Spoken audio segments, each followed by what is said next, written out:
This podcast is brought to you by UConnect, the creator of the first all-in-one virtual career center.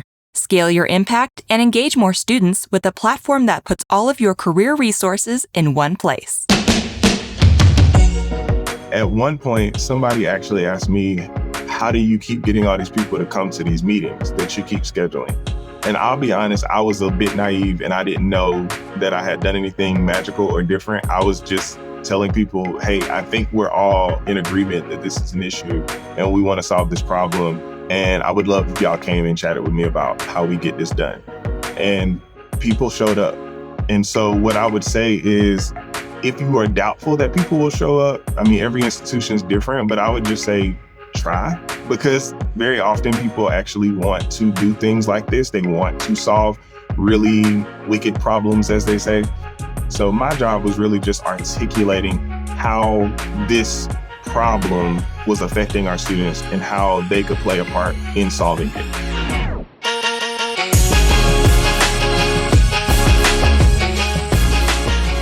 Hey everyone, welcome back to the Career Everywhere podcast. I'm your host, Meredith Metzger, and today I am joined by Dr. Matt Cowley, the Associate Vice Provost for Career and Professional Development at Virginia Tech. Thank you for being here, Matt. Thank you so much for having me. I enjoy this podcast, and so I'm really excited for our conversation. Yeah, me too. I'm so glad to have you, and I am excited to talk to you today about some really cool work that you and your team are doing there at Virginia Tech to fund unpaid and underpaid internships for your students. So you all have gotten very creative with addressing this challenge, and you've also really leaned into collaboration and partnerships with other departments on campus and employers to make it all work. So I'm excited to learn more about the solution you've come up with and also how you have built and really fostered those partnerships. And I apologize for anyone listening if you hear some frogginess in my voice. I was just telling Matt before this that my 1-year-old son was generous enough to share his cold with me. So apologies if I sound a little funky today.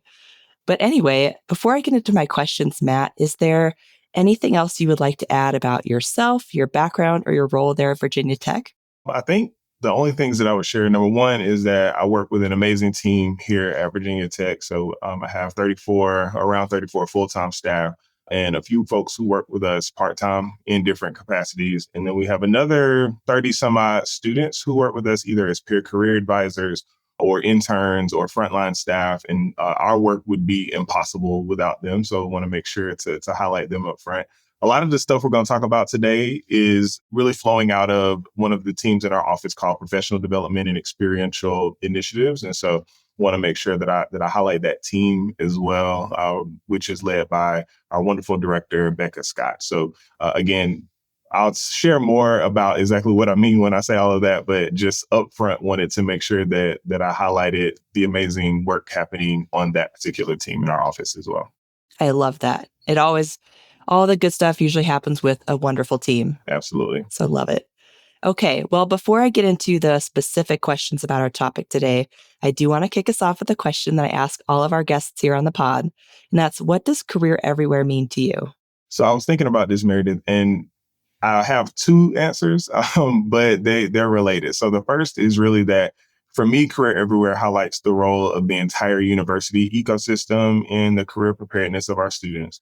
But then more and more, I'm also starting to think of it in a broader way. So really thinking about the students' mesosystem. So the things beyond the university that really impact their career readiness. So specifically thinking about the interactions between sort of their microsystems, their families, their other part-time work environments, their friends, and those sorts of things. And all of that contributes to a student's career readiness. And I don't know that we always leverage that as well as we could. So those are kind of my two answers. The university obviously is key, but there's a lot going on in a student's life beyond the institution as well. Yeah, that's a great point. I think we do hear a lot and talk a lot about the ecosystem within the university, but like you said, there are many other influences at play. So that's a great point. Okay, well, now I would love to dig into our topic today, which is, again, how you all have found a way to fund unpaid and underpaid internships and how you've used cross-campus collaboration to do it.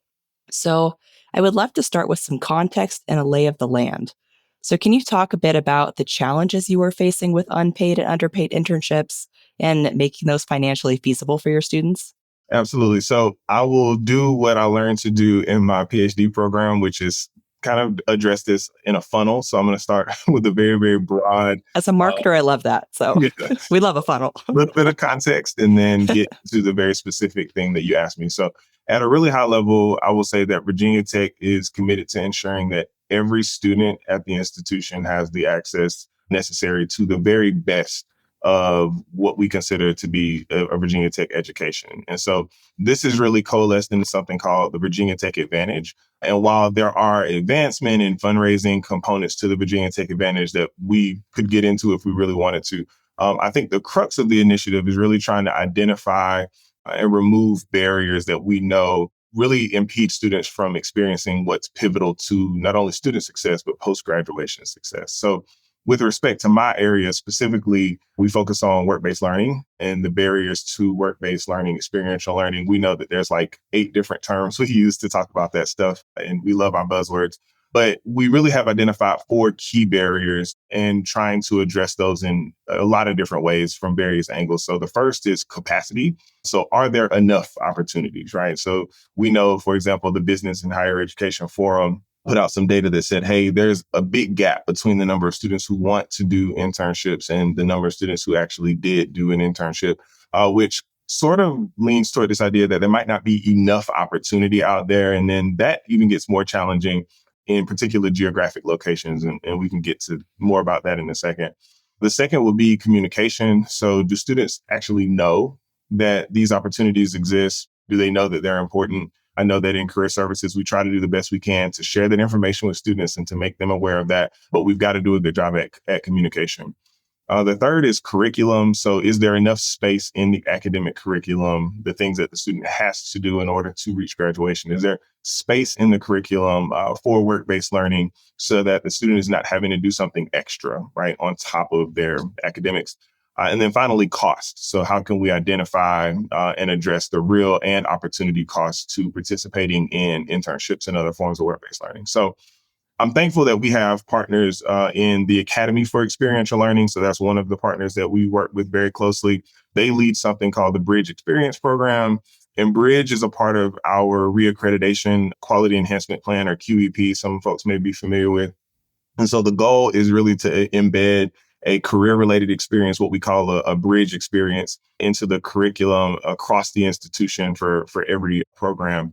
And so they work with academic departments in a really bespoke way to make sure that that's happening. And we're well on our way to that. And we partner with them really from that capacity perspective, right? To understand what are the types of opportunities this department believes are relevant to their students, and how can we make sure that there's enough opportunities available, or that we're at least helping them see the opportunities that are available to their students.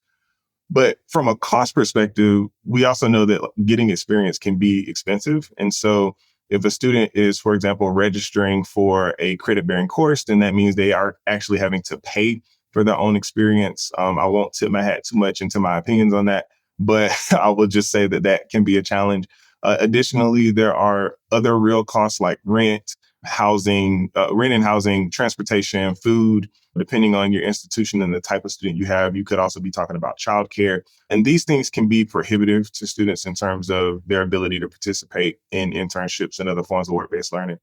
And for Virginia Tech, we're located in Southwest Virginia, which means that while there's absolutely opportunities here locally, a lot of our students are going to end up needing to leave either the Southwest Virginia area or Virginia entirely in order to find opportunities, which means that they will have to do things like maintain a pricey commute if they're going somewhere that is in a commutable distance, but perhaps they're having to drive an hour or more. And then other students actually have to maintain 2 rents because they have a lease here in Blacksburg, and then they're having to do a sublease or something in their location for an internship. And that can obviously get expensive as well. So unpaid and underpaid internships are not just a challenge. I think sometimes we cognitively kind of know that that it's a big deal. But a lot of time we frame it as almost like, oh yeah, that's a nuisance, right? It's like, no, it's actually prohibitive. It's a deal breaker for many of our students. Yeah, those are significant barriers for sure. Especially, I mean, regardless of your age.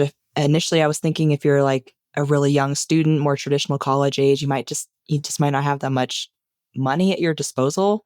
But even if you're an adult learner, like you mentioned, you might have childcare, or you have to figure out caring for an elderly parent or something like that. There's just a lot. Absolutely. It's a lot to balance with education and life, as we all know. Absolutely. And when I joined Virginia Tech, I learned of a story of a student who actually, and I won't name the actual state, but they were in another state living in their car with a dog trying to just get experience and have an internship. And we ended up finding out about this because of a family member of theirs who ended up contacting the institution and seeing if there was anything that we could do. But I share that because I think sometimes, again, this becomes this sort of either esoteric or kind of ephemeral problem that's not real. You don't really feel it. And sometimes it's helpful to just know there is a person with a name and a background and a family that loves them that's really just trying to make the best of their college education and wanting to make their family proud. And sometimes they make decisions that they feel like they have to make in order to get experience so that they can get that ROI on the higher education that they've paid for that we all talk about. And a lot of times the money is a huge barrier to getting the experience they need to make that happen. Yeah, yeah, for sure. I think that's a good segue to my next question. So, speaking of the money, you all have come up with some really creative workarounds to financially support your students in unpaid and underpaid internships. Can you, I guess, maybe share some of the things that you're doing and the context of why you have to do those things? And then also who you've worked with to make it all happen? Yes, I'll try to answer this in a way that is cohesive, but you let me know if I need to readdress anything. So I'll start by thanking some colleagues in what here in Virginia is called the Virginia Talent Opportunity Partnership, which is an agency, I guess I'll call it, under the State Council for Higher Education in Virginia, or SHEV as we call it. And they're the governing body for institutions within the Commonwealth.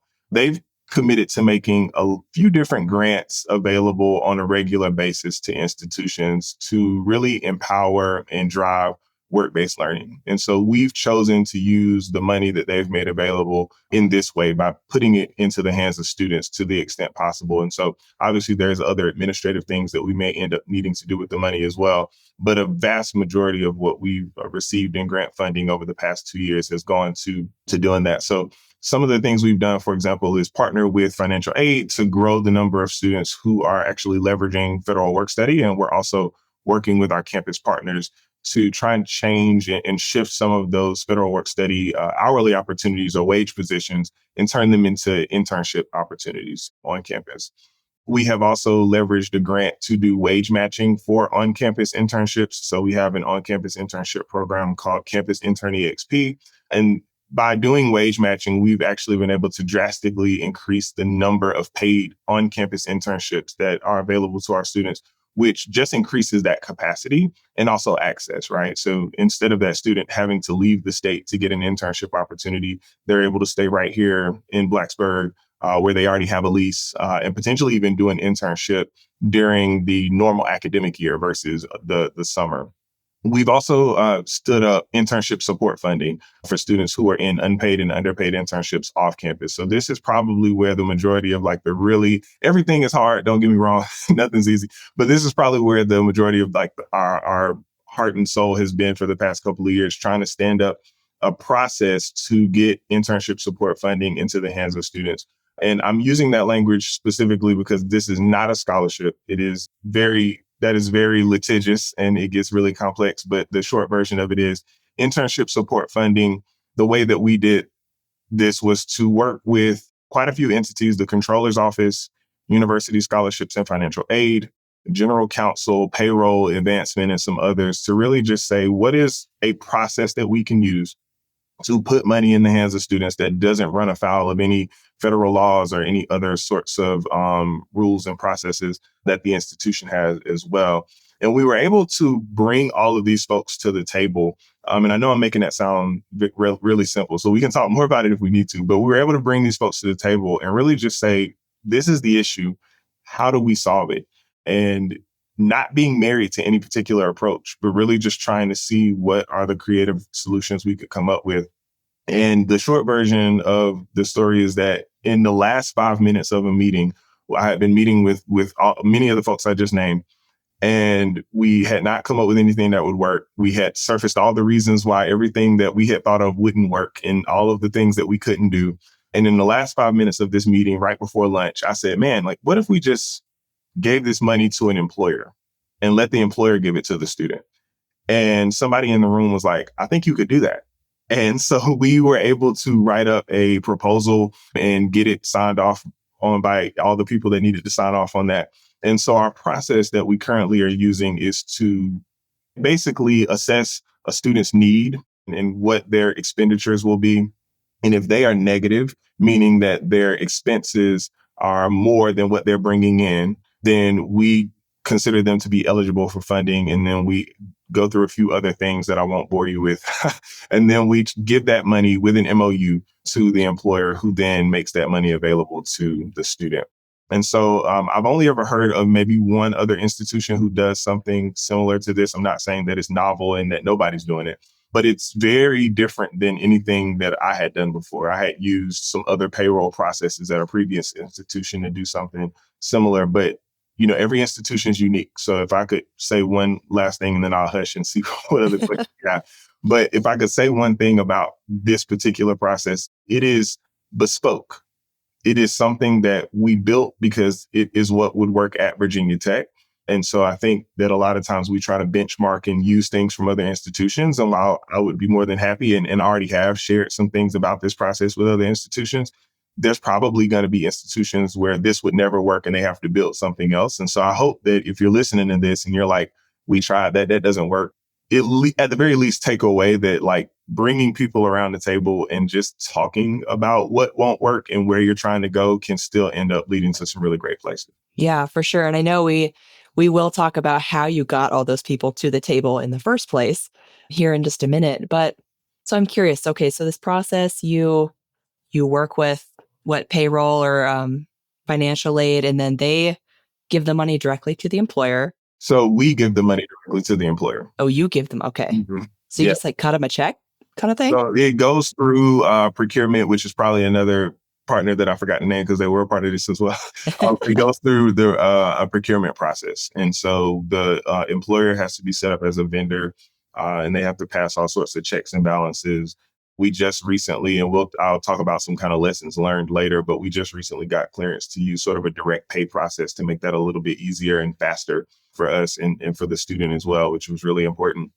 But we actually have the money in a fund from the grant, and we're able to do a payment to the employer, who then makes that money available to the student. And so what that does is, the reason financial aid needed to be involved is because they're dealing with federal laws related to student support. And so we wanted to make sure that whatever we did was in alignment with those processes and laws.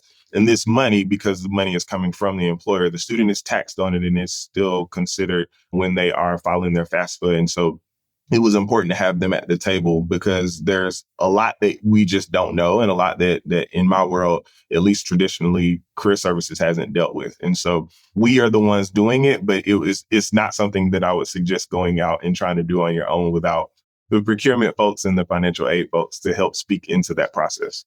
Right. Yeah. And it makes sense that advancement would also potentially be involved too, because they have these partnerships and relationships with employers as well. And just to confirm, so the reason you can't just give money directly to students is kind of because of financial aid reasoning, right? Yeah. So the long and short of it, I am not. Let me first, the disclaimer is that I'm not a financial aid expert. So, but the disclaimer aside, the biggest reason that the way it was explained to me, and this is a sort of a perhaps good metaphor, perhaps very crude, but if I were to take the keys to a Range Rover, go outside and stand in the middle of the street and say, I'm going to throw this up in the air, and whoever gets this, the keys to the Range Rover can have the Range Rover. If I do that and a student happens to get those keys, it's not really a problem. As soon as I go outside with those keys and throw them up in the air and say, whoever gets these keys, as long as it's a student from Virginia Tech, they can keep the keys. Now that's a financial resource that has to be considered as a part of the financial aid process. And so we have something here at Virginia Tech, and other institutions may have something similar, but we have something called, I think it's Policy 3900, which really specifies who and how money can be given to students, who can do it and how it has to be done. And essentially the short version of that policy is that it has to be done through university scholarships and financial aid. And so any other processes really needed to be fine tuned and tweaked to ensure that it was in alignment with the law and with the policies that were in place.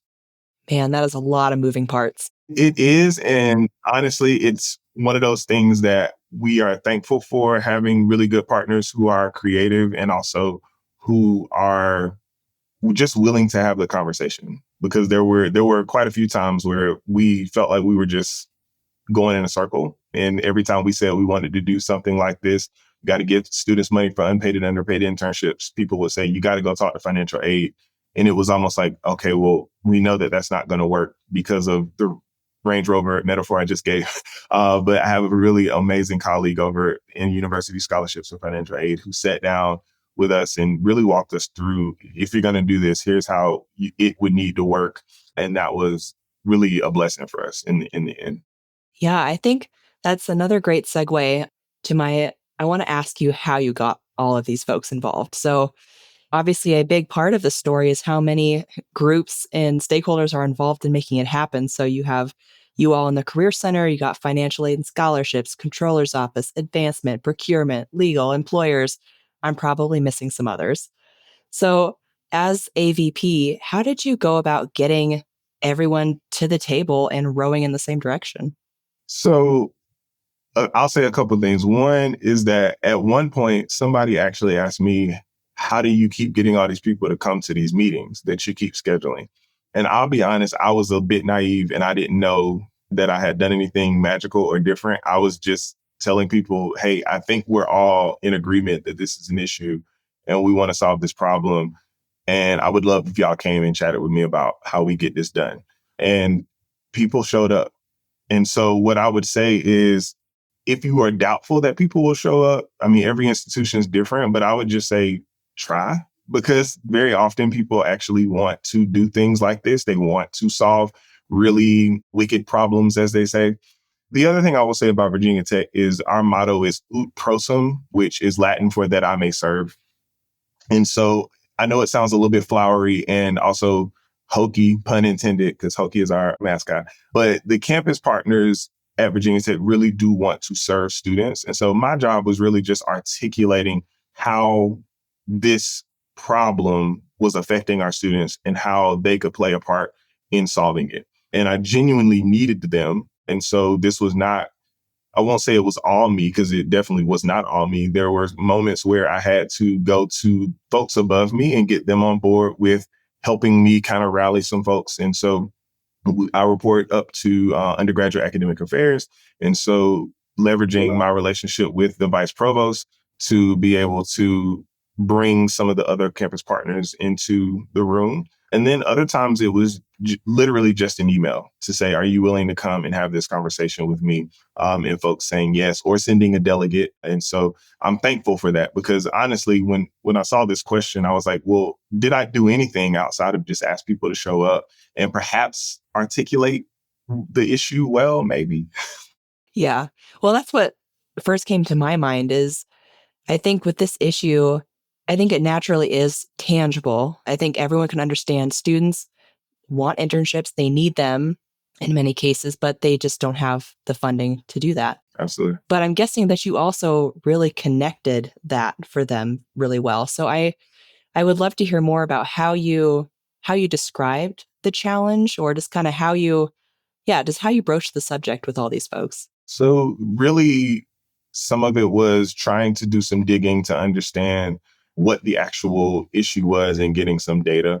So some of the data was quantitative, understanding about how many students at any given time might be doing an internship, how many internships are posted in our platform that look like they were unpaid, understanding what the cost of living was in various areas where our students are doing internships. And so looking at, hey, if this is the pay, because we have a little bit of data to understand around what our students are making in some of their internships. So if this is the pay, but they're in this geographic location, they're actually underpaid. And if they're not being paid at all, here's how much debt they might be going into. But then it was also servicing the qualitative, the stories of the students who we knew have had challenges. And so the tandem between us two, I would say, it's easy in an email to share data, or in a meeting to quickly run off some statistics. But honestly, the thing that people remember and the thing that people bring up to me are the stories. And as a matter of fact, the story I told you about the student living in their car, I was meeting with one of our communications folks in preparation for this to make sure that I wouldn't get myself in trouble by describing something the wrong way. And he actually recounted the story to me to help. He was like, "Oh, there's this story about this student." And I was like, "Oh, yeah, I'm the one who started to circulate that story across the institution." And so it's a really good moment to realize not only is it this quantitative bit, I'm a qualitative researcher by trade. So whenever a story sticks with somebody, I'm like, this is good because that means it tapped into an emotion, but also it made people want to come and sit down and get to work, which is obviously the most important part. Yeah, yeah, absolutely. And I'm sure it felt for a lot of these folks like a problem, like it's a big problem, but one that they realistically have a chance at solving, especially when everyone works together, which I'm sure feels great for everyone involved. Yeah. And one of the surprising things was the number of times that I, in an email, said specifically what I thought someone could do to contribute to this initiative. And they showed up solely to tell me that that is not how things work and they could not do that. And I was so thankful for it because it meant that they were in the room. They didn't just respond via email saying, no, that's not how anything works, kid. You got to go and kick rocks. It was really like, no, I'll come to this meeting on a Tuesday at 9 o'clock in the morning and no, that's not going to work. But let's try to figure out what you're trying to accomplish and build something together. Yeah, that's worth a lot. Hey, friend, if you're enjoying this podcast, I think you'd really like the Career Everywhere community. The Career Everywhere community is a digital space for career leaders like you to learn from each other, collaborate, and share best practices around your work. And the best part, it's totally free to join. Join over 1,000 other career leaders and sign up today at careereverywhere.com/community. I'm curious, how long did this process take? Like from you first starting to gather this group of people to successfully getting this money to employers? So I will say probably 8 months, 8, 9 months of work. Really, when I got here, we had found out that we had a $1 million endowment that is actually now like $1.5 million endowment to support students who are interning in various levels of the government, so local, state, federal. And then we started to apply for grants, and these grants were $100,000. And so we had a couple of grants. And so at a certain point, to be a bit crude, you're sitting on money. And I was able to go to people and say, I have all this money, like a lot, that I can't actually do what I'm supposed to do with it because there's no process. And so there's a little bit of pressure that creates, right? I know that a good chunk of this is goodwill and people really showing up because they want to have the conversation. There was nobody it wasn't like anybody else was accountable for how this money got spent. So I can't say that it was all pressure related to that money, but I think people realizing that there were real dollars and cents on the line that actually could be in the hands of students that we were sitting on because we didn't have a process to get it into the hands of students made the problem also feel more tangible. We've worked with the advancement folks that you mentioned. There's another endowment now that we're partnering with the Division of Student Affairs to steward, and it can support unpaid or underpaid internships and our on-campus food pantry. And so that also makes it real, right? I think a lot of times you're starting with no money and you're saying, well, when we get some money, we want to make sure there's a process in place. And so I'm not suggesting anybody do it the way that we did it because it was a little bit stressful, to be quite honest. But I think the 8, 9 months of really trying to figure this out was maybe fast in some ways because people knew that there was real money on the line that we had to get out the door. Right. Yeah. And speaking of the money, so also to clarify, so the money for helping students with these underpaid and unpaid internships, that came from grants and the endowment, or one or the other? Yeah, so we have a couple of grants from VTOP and SHEV. So VTOP, the Virginia Talent Opportunity Partnership / SHEV. We have an endowment through the Public Service Education Institute here at Virginia Tech. And so that's a $1.5 million endowment. And there's a mirror endowment actually in the College of Ag and Life Sciences. And so we're currently working that's going to require a bit of a different process. We definitely do not have time to get into all the complications with that. but there's money there to support the students who are interning it in government.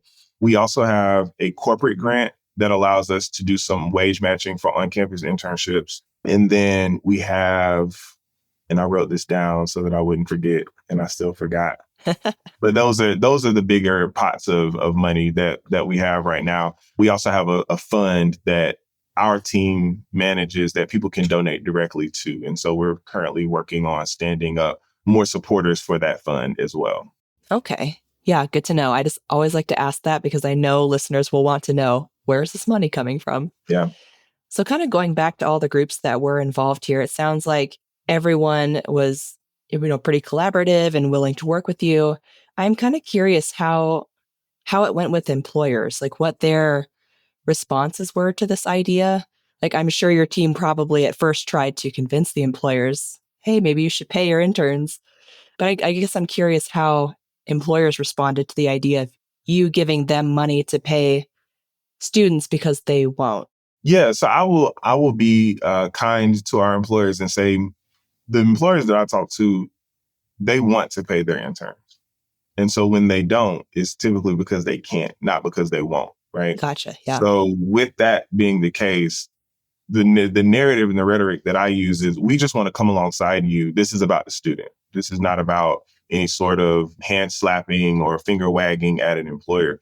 I think that from an ethical perspective, I think anybody who's working, period, should get paid. But that's, again, a tangent that we don't have time for. So I think that when we were talking to employers, the biggest thing was the how, right? So we realized very quickly that even though we had our process stood up, we understood what was going to happen from a procurement perspective. We actually didn't know what was going to happen on the employer end. That was a bit of a black box. And the employer was actually going to have to do some work to figure that out. And most of the employers, I will say, were completely happy to do that, up to and including entities that we thought we would have the biggest trouble with, like school systems, where we had some teachers doing their work in schools, or some aspiring teachers doing their work in schools. And we thought this is going to be difficult. And it took a bit, but they wanted to figure out how to make this work. They wanted these student teachers to be able to receive money for the work that they were doing. So I will say, for the most part, it was really easy to convince them. Maybe the execution was a little bit more difficult than we originally thought it was going to be. So we had to be patient and try to learn from some of the early mistakes. And also just realizing that the first time we did it, while I would love to say the first time was perfect, or that the first time was a little off and the second time was perfect, we're still growing and we're still innovating and learning how to do this better and better.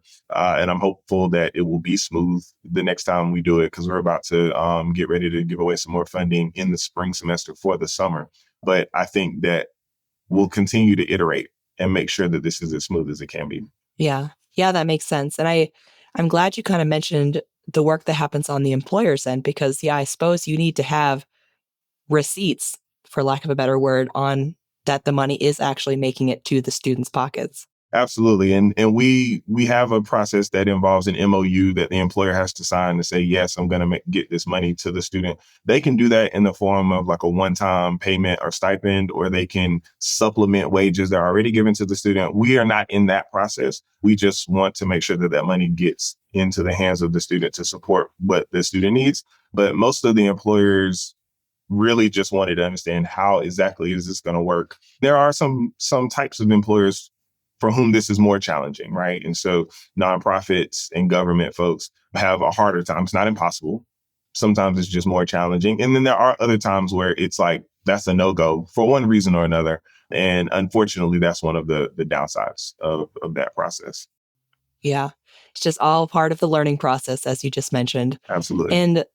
And kind of on that note, I would just love to hear more about how this has all worked so far. So if there are any early results or learnings you would like to share, I would love to hear them. Sure. So for the on-campus internship program, I know we've talked a lot about internship support funding, but for the on-campus internship program, we saw like 167% growth in student participation in our on-campus internship program. So it was very clear that there are real opportunities on campus that can absolutely generate a lot of value for our students. in their career preparedness, but our campus partners need money, right? And I think many of them took seriously the fact that if they could afford one intern, we could come alongside them and wage match them at 50%. Many of them realized, hey, I can hire two, and they did. And so we're thankful to them for that. For the internship support funds in the spring and summer of 2025, we had 104 eligible applicants for funding, and they requested $452,000 in internship support funds, which I think if I did the math correctly, which somebody can check me and can email me if I didn't, but it's like $4,300 or so per student. And so that's actually not a lot. I know it might sound like a lot, but that's actually not a lot in comparison to the expenses that our students have. And so we were able to support 66 students out of that 104. And so while that is great, and I don't want to diminish the support that we had for those students, what comes to the front of mind for me is that we could not support every student who was eligible. And also for the students we did support, it was often us having to make a decision to give them less than what they requested so that we could support more students, right? And so what that shows me is that we just need more money, that we have a start, but we need more funds. We also learned a lot, I talked about this a little bit, but we learned a lot about the inefficiencies that we had in our process. And so during the first couple of runs, I saw firsthand how just random administrative hiccups or things that weren't clear or us not being as communicative and asking enough questions actually disadvantaged the students that we were trying to support. And so we're trying to learn from some of our missteps and link arms with our campus partners so that we can ensure that we have systems that work seamlessly in the future. So like I said, we were going through a procurement process that, for lack of a better term, was just unnecessary. It was just a lot of paperwork going back and forth. And so once one of my folks in my office said, hey, we have something at this institution called direct pay, and this seems like it would be eligible for that process. It would be a lot faster. And I just went and asked in an email, hey, can we use direct pay instead of doing what we've been doing? Seems like it would be faster. And the response was, yeah, you can do that, right? And so it's just knowing how to ask the question or being willing to ask the question, but also learning from what doesn't work. And then realizing, obviously, the conversation we just had, which is that the process we've built is heavily dependent on the employer's willingness to receive the funds and dispense it to the student. And so this is easier for some employers than others. And so we've got to continue to do a couple of different things. One is stand up alternative processes, if possible. That is a hill that I'm not ready to climb mentally, but at some point we'll probably need to design some alternative processes. And then the other thing is employer education, because there have been several times where an employer said no. And when we actually said, why, can you help us understand what's going on? And we had a conversation with them, they were like, oh, well, we can do that. Right. And so it's sort of some sort of the same challenges that some of our international students have with employers, where the employer says, well, we don't sponsor. We don't want to have anything to do with sponsoring international students. And then if they actually hear what the process is and how simple it might be to employ an international student, all of that fear and anxiety around it goes away and they're able to do it. And so sometimes it's policy, but sometimes it's understanding and education. Yeah. Yeah, that makes sense. So you kind of mentioned the future a little bit. So I would love to hear more about what your future goals and vision are for this initiative. So I hate to say it again, but more money is the future. Yeah. Well, I figured we would touch on that one. Yeah, so more money is huge. I think we've got to figure out a couple different things. So for me, I know that while I love our partners in Chev and VTOP, I know that at some point we may not have these grants, right? Priorities shift, budgets change. And so I've been trying to look at, are there ways to fund our on-campus internship wage matching program through corporate gifts? And so, for example, the corporate grant that I shared earlier came from a company who wanted to really just diversify engineering and the engineering employment pipeline. And so we've been able to use that money to say, well, if you have an engineering internship on campus and you are willing to hire a student with a federal work study award, federal work study will pay 75% of that student's wages, and we will use the rest of this money to pay the other 25% of that student's wages. And so you get an intern at no cost, right?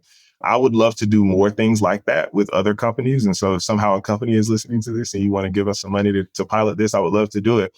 what I'm hoping is that companies will actually see that no, the student's not working for you, but you could be building a pipeline for your company with dollars and cents and no personnel, right? Like you don't actually have to supervise the intern, develop the intern, do any of that stuff. You are just putting your name on an internship program that is developing talent that then has an affinity for your organization. So maybe a harebrained idea, but something that we're trying to do. We also know that a lot of folks who are more advantaged, families who have a bit of money, or alumni who just have a big heart, are willing to give to initiatives like this. And so we want to make this easy to give to. So we have a link on our website where folks can go scan a QR code or click a link and just give directly to a fund that supports internship support funds as well as our clothing closet. And so that is something that we want to continue to do. And our partners in advancement are committed to continuing to raise dollars for this. And that's connected to the Virginia Tech Advantage initiative that I shared earlier. Yeah. Yeah, it reminds me of what we were talking about earlier about like solving tangible problems. I feel like donors really appreciate a tangible thing they can donate to. So it's not just giving to the career center, it's giving to internships or career closet or the food pantry or whatever it is. Absolutely. And beyond that, honestly, the future on the student side is making sure that students know that these resources are available and being able to offer them at such a regular cadence that students can count on them as they're planning for their experience. The Bridge experience that I mentioned earlier, the Bridge Experience program, is really meant to come alongside students and help them plan out when and how and where they're going to do their career related experience. And so while we know many of our students are doing more than one internship at this point, I would love for students to be able to pinpoint when exactly they want to do their internship, but also know how they're going to access the resources necessary to accomplish that. And so we're in the very early stages of being able to provide this type of support. But I think in the future, this will be sort of institutionalized in a way that students will know here's when the application opens, here's when it closes, here's when I need to start searching for my opportunity, and being able to leverage all of those things in a very cohesive way. Right. And as it becomes more institutionalized, I imagine that enrollment and admissions is going to love talking about it when they're talking with prospective students. Yeah, yeah. And I also think we've got to continue to do a good job of scaffolding learning, right? And so while I think providing the resources is helpful, we also have a 70-plus-year-old program in our office called the Cooperative Education and Internship Program, which used to be its own office and is now a program within our office. And it is a zero credit, zero fee course that students can register for. And it really helps to scaffold their learning and help them make meaning of their experience. And so while we have been reluctant and hesitant to attach the internship support funding to the course because we don't want to create unnecessary barriers, we also want to make sure that students understand the benefits of being in a structured environment while they're doing their internship or other form of work-based learning. I'll never forget, and I'll say this in hush, but I'll never forget a student at a roundtable that I was at, unprompted. I don't think I had ever met him. He didn't know who I was, but they were asking him about his internship experience the previous summer.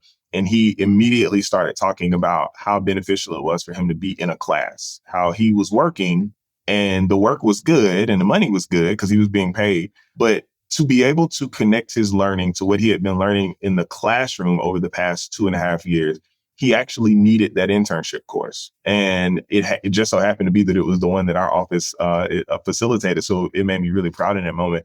But how do we connect those learning opportunities to these funding opportunities without creating barriers? I don't have the answers to that question, but I think it's something that we will have to address in the near future as well. Yeah. Yeah, that makes a lot of sense. I hear that in interviews on this podcast a lot that career centers are really focusing on helping students connect the dots between what they learn in experiential learning or in classes and connecting that to what employers are looking for. Absolutely. There's a big articulation gap, which is another buzzword. I'm going to use all the buzzwords you've heard of before the Let's do it. Let's do it. there is a big articulation gap, right? Where students are having experiences and perhaps even reflecting on them in some way, but then very often are not able to articulate to an employer what the value of that experience is. how it has contributed to their career preparedness and their proficiency in various competencies like communication, teamwork, problem solving, and all of the things that we know from our various bodies like the National Association of Colleges and Employers and others. And so we are trying to come at that through this course while they are actually going through their experience, because divorce from the experience, it could be helpful and likely is helpful, but in real time, while you're going through it, having to submit a reflection on what you experienced in the previous few weeks is really powerful for our students. Yeah. So do you offer that course every semester?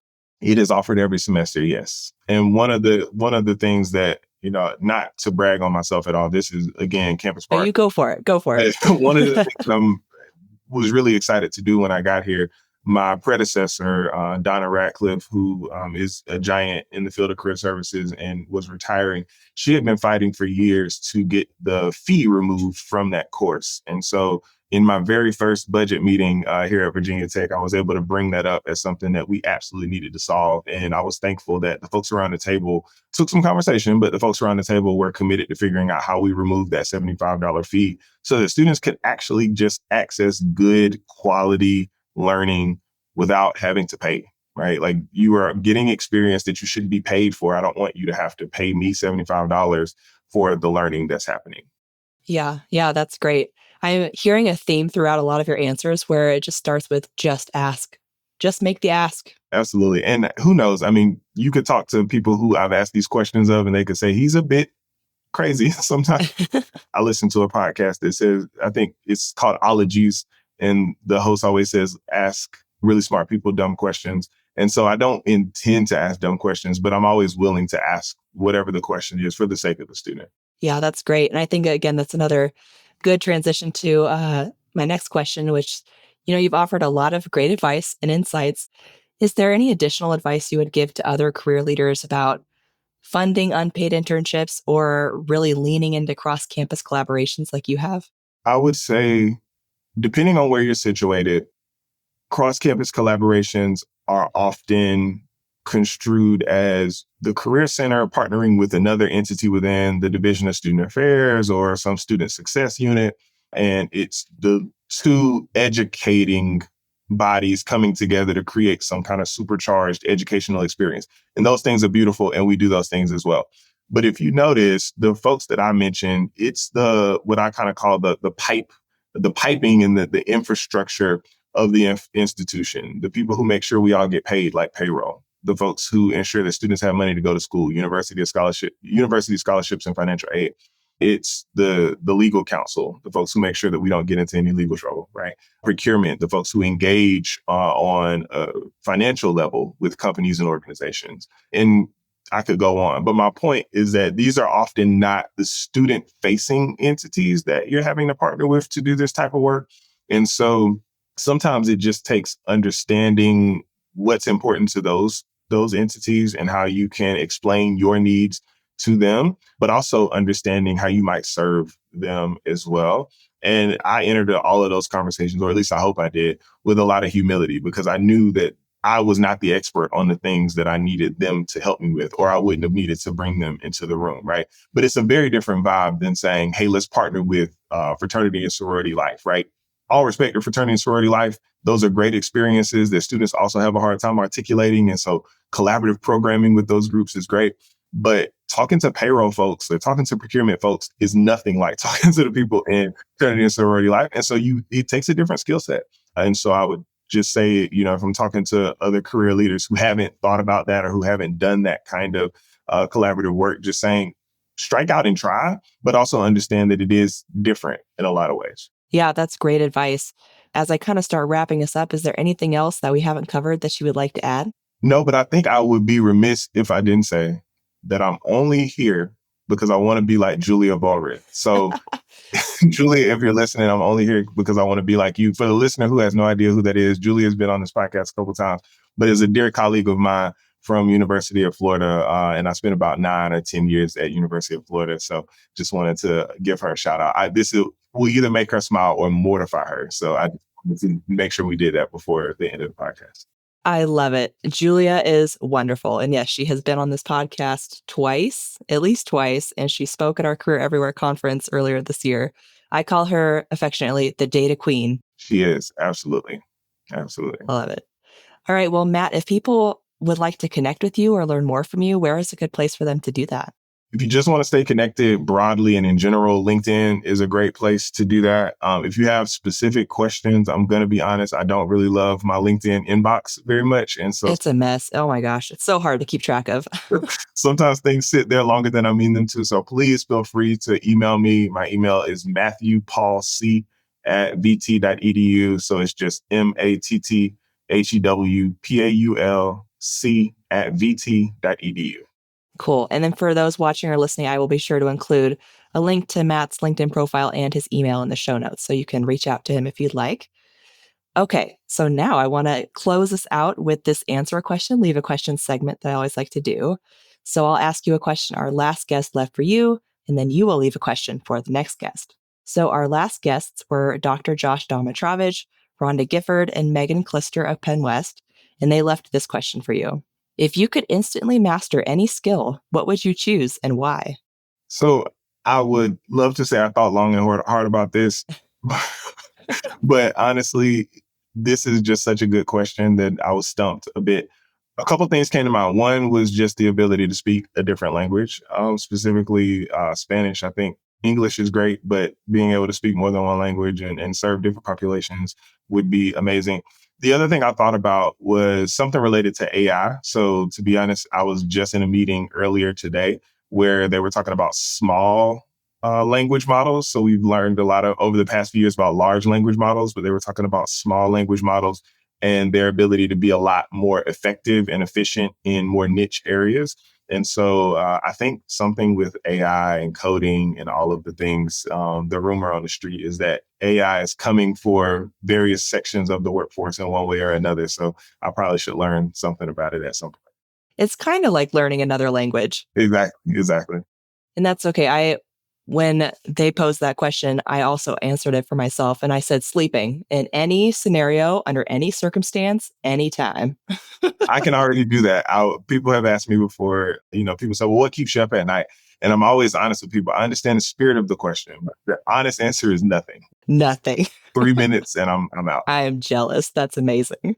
Well, Matt, what question would you like to leave for the next guest?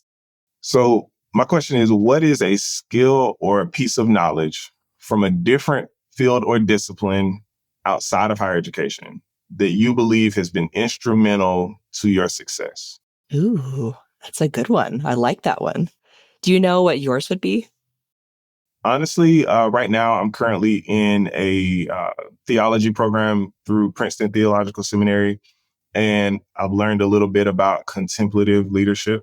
And so contemplative leadership does have broad applications, but it's something that I had not heard of before. And it's helped me to slow down and be sort of a different kind of, if not a better decision maker, because I tend to move pretty fast. And so that has been helpful. I love that. Contemplative leadership. I have not heard of that one before. I'll have to look into that. Yeah, definitely worth a Google. I won't try to explain it here, but that's another episode. Yeah. Great. Well, Matt, thank you so much for taking the time to join me on the podcast today. This was such a fun conversation.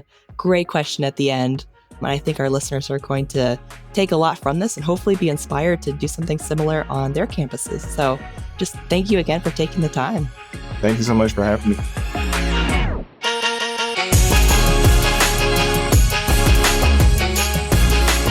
That's all for this episode of Career Everywhere. Thanks so much for listening. If you enjoyed it, please be sure to hit subscribe and rate and review us wherever you get your podcasts. We'll see you next time.